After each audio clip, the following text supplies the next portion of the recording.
بسم اللہ الرحمن الرحیم۔ پیارے ویورز السلام علیکم۔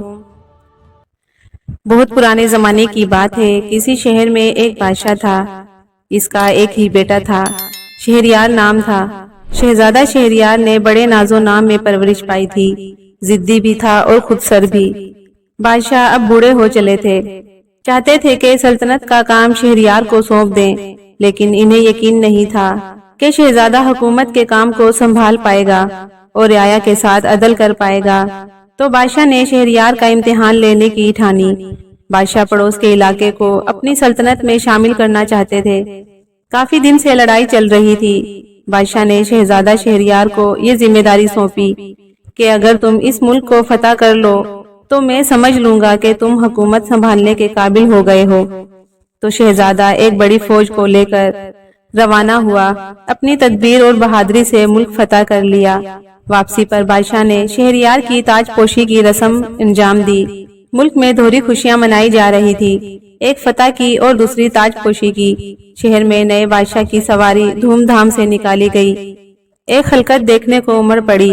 وزیر کی نو عمر بیٹی فتنہ انگیز بھی اپنی محل کی چھت پر بیٹھی جلوس دیکھ رہی تھی۔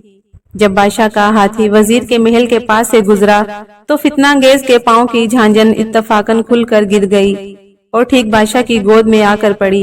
بادشاہ نے سر اٹھا کر دیکھا تو کسی لڑکی کی ہلکی سی جھلک دکھائی دی، کیونکہ لڑکی فوراً ہی بھاگ گئی تھی۔ بادشاہ جانتے تھے کہ یہ وزیر کا گھر ہے اور لڑکی یقیناً وزیر کی بیٹی ہوگی۔ انہیں شرارت سوجی۔ اگلے دن دربار لگا تو بادشاہ نے وزیر کو بلا کر کہا، میرے ایک سوال کا جواب دو، اگر نہیں دے سکے تو میں تمہیں تمہارے عہدے سے ہٹا کر دیش نکالا دے دیا جائے گا۔ سوال یہ ہے، تمہارے گھر دال پکی، ہم نے گھر بیٹھے چکی۔ وزیر بڑے پریشان ہوئے، گھر آ کر خاموش اور فکر مند بیٹھ گئے۔ فتنہ انگیز ان کی اکلوتی اور لاڈلی بیٹی تھی۔ باپ کو پریشان دیکھ کر ان کے سر ہو گئی کہ بتائیے ابا، کیا بات ہے، آپ کیوں پریشان ہیں؟ وزیر نے بہت ٹالنے کی کوشش کی، کہا یہ بچوں کی بات سمجھنے کی نہیں، لیکن وہ نہیں مانی۔ آخر وزیر کو بتانا پڑا، بیٹی نہ جانے کیا بات ہے، یہ نئے بادشاہ مجھ سے ناراض ہیں، شاید مجھے ہٹانے کا بہانہ ڈھونڈ رہے ہیں، اسی لیے ایسا سوال کیا ہے جس کا کوئی جواب ہی نہیں ہے، اور جواب نہ دینے کی صورت میں دیش نکالا دے دیا جائے گا۔ فتنہ انگیز نے پوچھا، سوال کیا ہے؟ وزیر نے بتایا، تمہارے گھر دال پکی، ہم نے گھر بیٹھے چکی۔ فتنہ انگیز کہنے لگی، بس اتنی سی بات کے لیے آپ اتنے پریشان ہو گئے، اس کا جواب دے دیا جائے گا۔ آپ کل دربار میں جا کر بادشاہ سے سال بھر کی مہلت لے آئیں، کہیے گا کہ مشکل سوال ہے، سوچنے کے لیے وقت چاہیے۔ وزیر کی سمجھ میں خاک نہیں آیا، لیکن ایسا ہی کیا جیسے بیٹی نے کہا تھا۔ مہلت دے دی گئی۔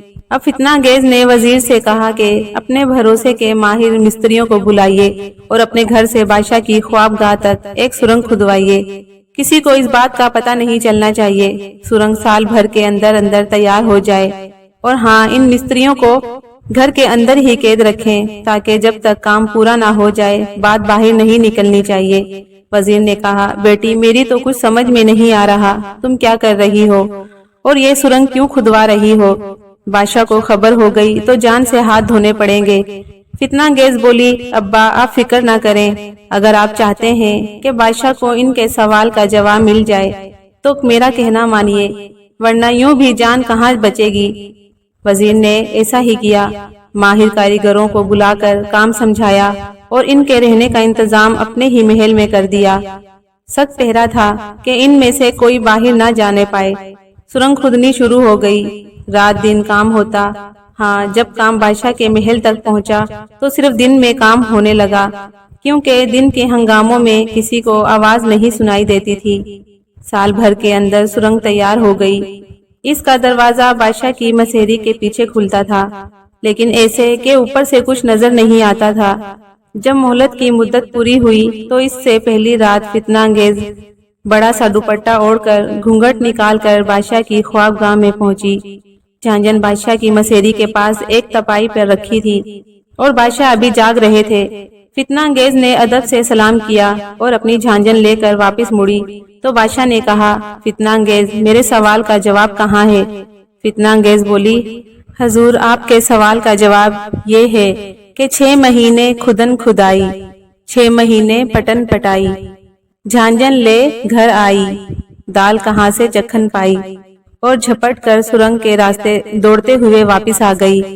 اگلے دن وزیر نے کہا، بیٹی آج مہلت کی میعاد پوری ہو گئی، بادشاہ سلامت جواب مانگیں گے تو کیا کہوں؟ فتنہ انگیز نے جواب دیا، ابا آپ اطمینان سے دربار جائیے، بادشاہ کچھ نہیں پوچھیں گے۔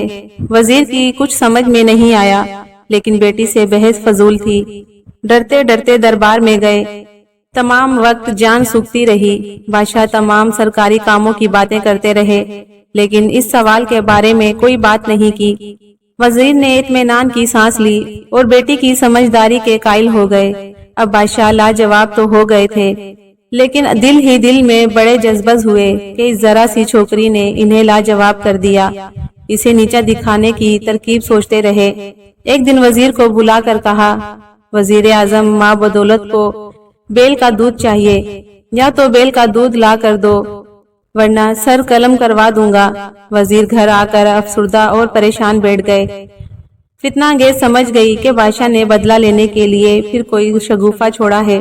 باپ سے فکر کا سبب پوچھا تو وزیر بولے، کیا بتاؤں بیٹی، بادشاہ میری جان کے دشمن ہو گئے ہیں۔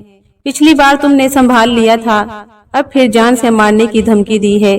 فتنہ انگیز نے پوچھا، اب کیا چاہتے ہیں بادشاہ سلامت؟ وزیر نے بتایا کہ انہیں بیل کا دودھ چاہیے، بتاؤ بھلا میں بیل کا دودھ کہاں سے لاؤں؟ فتنہ انگیز بولی، ابا آپ بھی ذرا ذرا سی بات پر پریشان ہو جاتے ہیں۔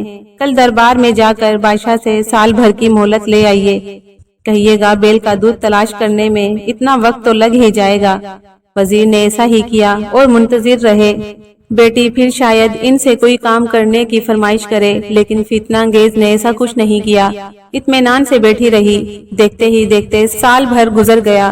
جس دن مہلت کی مدت پوری ہونی تھی، اس دن صبح ہی صبح منہ اندھیرے اس نے نوکرانی جیسے کپڑے پہنے اور کچھ چھوٹے چھوٹے کپڑوں پر ہلدی کے دھبے لگا کر اور دھوبیوں والا ڈنڈا لے کر ندی پر پہنچ گئی۔ ندی کا جو کنارہ بادشاہ کی خوابگاہ کے ٹھیک نیچے تھا، وہاں بیٹھ کر اور گلا پھاڑ پھاڑ کر دھوبیوں کی طرح چلانے لگی، ساتھ ہی ڈنڈے سے کپڑوں کو کوٹتی بھی جاتی تھی۔ شور شرابہ سن کر بادشاہ کی آنکھ کھل گئی، سخت غصہ آیا۔ کھڑکی سے جھانک کر دیکھا تو گھونگھٹ نکالے ایک لڑکی نظر آئی جو چلا چلا کر کپڑے دھو رہی تھی۔ بادشاہ نے ڈپٹ کر پوچھا، اے لڑکی کون ہے تو اور کیا کر رہی ہے؟ اس کنارے تک آنے کی تیری ہمت کیسے ہوئی؟ لڑکی بولی، بادشاہ سلامت کا اقبال بلند ہو، رات کو میرے باپ کے بچہ ہوا ہے، اس کے پوتڑے دھو رہی ہوں۔ بادشاہ کو ہنسی آ گئی، باپ کے بچہ ہوا ہے یا ماں کے ہاں؟ لڑکی بولی، نہیں حضور میرے باپ کے بچہ ہوا ہے۔ بادشاہ نے کہا، بے وقوف کہیں مرد کے بھی بچہ ہوا ہے؟ لڑکی نے جھٹ سے جواب دیا، حضور کہیں بیل نے بھی دودھ دیا ہے؟ بادشاہ نے لمبی سانس لی، اوہ فتنہ انگیز یہ تم ہو؟ جی سرکار۔ بادشاہ سلامت رہیں، یہ کنیز ہی ہے۔ بادشاہ بولے، چلو بھاگو گھر جاؤ۔ فتنہ انگیز کپڑے وپڑے پھینک پھانک کے واپس گھر آ گئی۔ دربار جاتے وقت وزیر نے پوچھا، بادشاہ بیل کا دودھ مانگیں گے، میں کیا جواب دوں؟ فتنہ انگیز نے کہا، آپ اطمینان سے دربار جائیے، بادشاہ کچھ نہیں کہیں گے۔ چنانچہ ایسا ہی ہوا۔ وزیر حیران تھے مگر خوش تھے کہ چلو بلا ٹلی، لیکن حقیقت میں بلا ٹلی نہیں تھی۔ بادشاہ سخت کھسیائے ہوئے تھے کہ ایک ذرا سی لڑکی انہیں انگلیوں پر نچا رہی تھی۔ آخر ایک دن انہوں نے وزیر کو بلا کر کہا، وزیر اعظم ہم آپ کو عزت بخشنا چاہتے ہیں، ہم آپ کی بیٹی سے شادی کرنا چاہتے ہیں، جائیے اور شادی کی تیاریاں کیجیے، شادی جلد از جلد ہونا چاہیے۔ وزیر کی تو جان ہی نکل گئی۔ صاف نظر آ رہا تھا کہ بادشاہ باپ کا بدلہ بیٹی سے لینا چاہتا ہے، نہ جانے میری بیٹی کا کیا حشر کریں گے، لیکن انکار کی گنجائش کہاں تھی۔ گھر آ کر خاموش ہو گئے۔ فتنہ انگیز سمجھ گئی کہ بادشاہ نے پھر کوئی شوشہ چھوڑا ہے۔ پوچھنے لگی، ابا بتائیے نا اب کیا ہوا؟ بادشاہ نے کوئی نیا سوال کر دیا۔ وزیر بولے، یہ تمہاری بتانے کی بات نہیں ہے، لیکن اس میں کوئی شک نہیں کہ بادشاہ میری اور تمہاری جان کے دشمن بن گئے ہیں۔ فتنہ انگیز نے جب زیادہ ضد کی تو وزیر کو بتانا پڑا کہ بادشاہ سلامت اس سے شادی کرنا چاہتے ہیں۔ فتنہ انگیز بولی، ابا اس میں فکر کی بات کیا ہے؟ میری شادی آپ کہیں نہ کہیں تو کریں گے۔ یہ تو ہماری خوش نصیبی ہے کہ خود بادشاہ کے یہاں سے پیغام آیا ہے، آپ تیاریاں کیجئے۔ فتنہ انگیز نے باپ کو تسلی دی، لیکن خود دل ہی دل میں گھبرائی ہوئی تھی کہ دیکھیے اب کیا پیش آتا ہے۔ بادشاہ کی فطرت کو وہ اچھی طرح پہچان گئی تھی۔ 2 بار کی اپنی ہار کا بدلہ وہ ضرور لیں گے، لیکن اس نے اللہ سے دعا کی کہ وہ ہر امتحان میں کامیاب کرے۔ خیر دھوم دھام سے شادی ہوئی اور فتنہ انگیز رخصت ہو کر بادشاہ کے محل میں اتری، لیکن اسے بادشاہ کی خوابگاہ میں پہنچانے کے بجائے محل کے دور دراز کونے میں بنے ایک چھوٹے سے کمرے میں پہنچا دیا گیا، جہاں ایک کتا ایک بلی پہلے ہی سے موجود تھے۔ اتنے میں بادشاہ آئے، انہوں نے دلہن کا منہ تک نہیں دیکھا۔ بولے، فتنہ انگیز یہ تمہارا آخری امتحان ہے، تمہیں اس کتے اور بلی کے ساتھ سال بھر کے لیے اس کمرے میں بند کیا جا رہا ہے۔ تمہیں اپنی ضرورت کی ہر چیز اس روشن دان نما کھڑکی سے مل جایا کرے گی، لیکن تم نہ کسی سے مل سکو گی اور نہ بات کر سکو گی۔ باہر کی دنیا سے تمہارا کوئی رابطہ نہیں ہوگا۔ سال بھر بعد جب میں تالا کھولوں تو تمہارے اس کتیا اور بلی سب کے بچے ہونے چاہیے، ورنہ میں تمہیں اور تمہارے باپ دونوں کو جان سے مروا دوں گا۔ اتنا کہہ کر بادشاہ نے دروازہ بند کر کے اس میں بڑا سا تالا ڈالا اور چابی جیب میں رکھ کر چلے گئے۔ تھوڑی دیر کے لیے تو فتنہ انگیز سن سی رہ گئی۔ اسے ایسا لگا جیسے موت دھیرے دھیرے اس کی طرف بڑھ رہی ہے، لیکن وہ فتنہ انگیز تھی۔ اس نے ہمت ہارنا نہیں سیکھا تھا۔ اس نے اللہ سے دعا مانگی اور دعا کی کہ اے اللہ، تو جانتا ہے میں بے قصور ہوں، تو مظلوموں کی مدد کرتا ہے، میری بھی مدد کر اور مجھے راستہ دکھا۔ دعا مانگ کر اس کا دل ہلکا ہو گیا اور کھویا ہوا اعتماد واپس آ گیا۔ 2-3 دن اس نے حالات کا جائزہ لیا۔ صبح شام اس کھڑکی سے جو زمین سے بہت اونچی تھی اور بہت چھوٹی تھی، اس کا اور کتیا اور بلی کا کھانا ضرورت کا سارا سامان مل جاتا۔ دربار سے لوٹتے ہوئے بادشاہ روز شام کو ایک چکر لگاتے اور پوچھتے، فتنہ انگیز کیا کر رہی ہو؟ وہ جواب دیتی، حضور کی جان اور مال کی دعا دے رہی ہوں۔ حالات کا جائزہ لینے کے بعد چوتھے دن اس نے کوئلے سے اپنے دوپٹے کے کونے پر اپنے باپ کو خط لکھا کہ جلد سے جلد میرے کمرے سے اپنے گھر تک ایک سرنگ کھدوا دیجیے، یہ کام 1 ماہ میں مکمل ہو جائے اور کسی کو بھنک نہ ملے۔ جمعے کے جمعے محل کی جمعدارنی آ کر کمرہ اور باتھ روم صاف کرتی تھی۔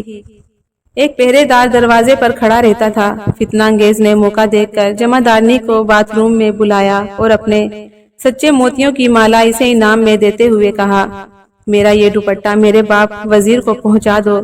جمعدارنی راضی ہو گئی۔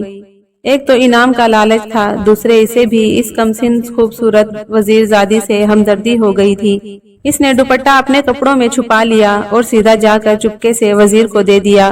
وزیر نے اسے مزید 2 اشرفیاں دی اور تاکید کی کہ اس کی خبر کسی کو نہ ہو۔ جمعدارنی نے اپنا وعدہ نبھایا اور اپنا منہ بند رکھا۔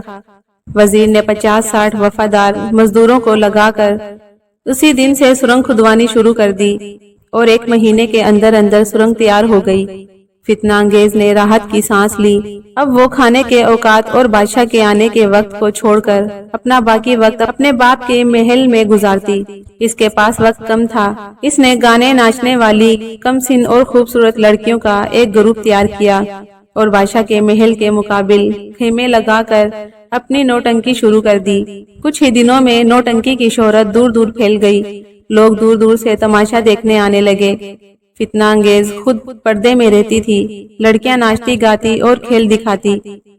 ہوتے ہوتے شہرت بادشاہ کے کانوں تک پہنچی۔ بادشاہ نے حکم دیا کہ ان سے کہو کہ محل میں آ کر تماشا دکھائے۔ فتنہ انگیز نے پردے کے پیچھے سے بادشاہ کے ہر کارے سے کہا، بادشاہ سلامت سے سلام عرض کرنا اور کہنا، ہم لوگ ایران سے آئے ہیں، عزت دار ہیں، کسی کے محل یا گھر میں تماشا نہیں دکھاتے۔ بادشاہ سے عرض کرنا کہ ہماری دعوت قبول فرمائیں اور ہمارے ڈیرے پر آ کر ناچ دیکھیں۔ اس جواب نے بادشاہ کا اشتیاق اور بڑھا دیا۔ ایک رات فتنہ انگیز کا حال چال پوچھنے کے بعد بادشاہ نوٹنکی والی کے ڈیرے پر پہنچ گئے۔ لڑکیوں نے بہت عمدہ ناچ پیش کیا۔ بادشاہ نے انعام دیا اور پوچھا، تم لڑکیاں ہی ہو یا تمہارے ساتھ کوئی اور بڑا بھی ہے؟ لڑکیوں نے بتایا کہ ہماری ملکہ ہے، وہ پردہ کرتی ہے، کسی کے سامنے نہیں آتی۔ بادشاہ کا اشتیاق اور بڑھا۔ انہوں نے کہلوایا کہ اپنی ملکہ سے کہنا ہم ان سے ملنا چاہتے ہیں۔ لڑکی اندر سے جواب لائی۔ ملکہ نے کہا کہ وہ یوں تو کسی کے سامنے نہیں آتی، لیکن آپ اس ملک کے بادشاہ ہیں، آپ کے سامنے آ جائیں گی۔ آپ کل تشریف لائیے۔ بادشاہ واپس آ گئے اور بڑی بے صبری سے اگلی رات کا انتظار کرنے لگے۔ اگلی رات فتنہ انگیز نے خاص طور پر بناؤ سنگھار کیا۔ ایک تو تھی ہی حسین، سنگار نے اس کے حسن میں 4 چاند لگا دیے۔ بادشاہ سلامت تو دیکھتے ہی رہ گئے۔ اس نے ادب سے سلام کیا، پان پیش کیا اور بولی زہے نصیب کہ بادشاہ سلامت نے کنیز کا مان رکھا۔ بادشاہ نے فتنہ انگیز کی صورت تو کبھی نہیں دیکھی تھی، لیکن آواز سن کر چونکے، بولے ہمیں ایک ضروری کام یاد آ گیا، ہم ابھی آتے ہیں۔ فتنہ انگیز سمجھ گئی کہ بادشاہ کو شک ہو گیا ہے۔ بادشاہ سیدھے راستے گئے اور وہ سرنگ کے راستے ان سے پہلے کمرے میں پہنچ گئی۔ بادشاہ نے آواز لگائی فتنہ انگیز کیا کر رہی ہو؟ جواب ملا حضور کی جان و مال کی دعا دے رہی ہوں۔ حضور خیریت تو ہے؟ آج دوبارہ کیسے تشریف لائے؟ بادشاہ نے کہا یوں ہی تمہاری یاد آ رہی تھی، اس لیے چلے آئے۔ بادشاہ واپس ڈیرے پر پہنچے۔ ان سے پہلے فتنہ انگیز وہاں پہنچ چکی تھی۔ غرض اس رات بادشاہ 3 بار فتنہ انگیز کی خیریت دریافت کرنے آئے اور ہر دفعہ اسے وہی پایا۔ آخر انہیں اطمینان ہو گیا۔ دوسری طرف وہ نوٹنکی کی ملکہ کے عشق میں بری طرح گرفتار ہو چکے تھے۔ اب ان کی راتیں اس کے پاس گزرتی تھی۔ 1 ماہ کے بعد ایک رات اس نے بادشاہ سے کہا بادشاہ سلامت، اب ہمیں اپنے ملک واپس جانا ہوگا۔ خبر آئی ہے کہ میری ماں بہت بیمار ہے۔ بادشاہ اداس ہو گئے۔ اس سے وعدہ لیا کہ جیسے ہی اس کی ماں صحت یاب ہو جائے گی وہ واپس آ جائے گی۔ اگلے دن لوگوں نے دیکھا کہ میدان صاف تھا۔ راتوں رات نوٹنکی چلی گئی۔ فتنہ انگیز کا مقصد پورا ہو چکا تھا۔ اب وہ بادشاہ کے بیٹے کی ماں بننے والی تھی۔ ناچنے گانے والی لڑکیوں کو اس نے دوسرے شہر سے بلوایا تھا۔ انہیں انعام و کرام دے کر واپس بھجوا دیا۔ ادھر کتیا بلی کے بھی جوڑے مل گئے تھے اور وہ بھی بیانے والی تھی۔ بادشاہ اب بھی روز فتنہ انگیز کی خیریت پوچھنے آتے تھے، لیکن ان کا دل نوٹنکی کی ملکہ کی یاد میں ہر شے سے اچاٹ ہو چکا تھا۔ ادھر سال بھر کی مدت پوری ہونے کو آئی اور ادھر فتنہ انگیز نے چاند سے شہزادے کو جنم دیا۔ کتیا اور بلی بھی بیاہ گئی۔ جس دن سال کی مدت پوری ہونے کو تھی، فتنہ انگیز نے دلہن کا سرخ جوڑا پہنا، خوب بناؤ سنگھار کیا اور بچے کو گود میں لے کر بادشاہ کا انتظار کرنے لگی۔ دربار سے اٹھ کر بادشاہ کمرے پر آئے اور سال بند کا تالا کھولا۔ دروازہ کھلتے ہی کتیا بلی اور ان کے بچے بادشاہ کے پاؤں سے لپٹ گئے۔ بادشاہ حیران کہ یہ کیا ماجرا ہے۔ آگے بڑھے تو فتنہ انگیز نے بڑھ کر سلام کیا اور بچے کو ان کی گود میں دیتے ہوئے کہا سنبھالیے حضور اپنے ولی عہد کو۔ کنیز آپ کی آخری فرمائش پر بھی پوری اتری۔ چند لمحوں تک بادشاہ کچھ سمجھ نہیں پائے، یہ فتنہ انگیز تھی یا نوٹنکی کی ایرانی ملکہ۔ جب سمجھے تو ان کی خوشی کا ٹھکانہ نہ رہا۔ بولے تم واقعی فتنہ انگیز ہو، میں قبول کرتا ہوں کہ تم مجھ سے زیادہ عقل مند ہو۔ بہت ہوا، چلو محل تمہارا منتظر ہے اور میں تمہاری یاد میں بےتاب ہوں۔ بادشاہ خوشی خوشی فتنہ انگیز کا ہاتھ تھام کر ننھے شہزادے کے ساتھ محل میں آ گئے اور ہنسی خوشی ان کے دن گزرنے لگے۔ اللہ سبھی کو اپنی من چاہی خوشیاں دے۔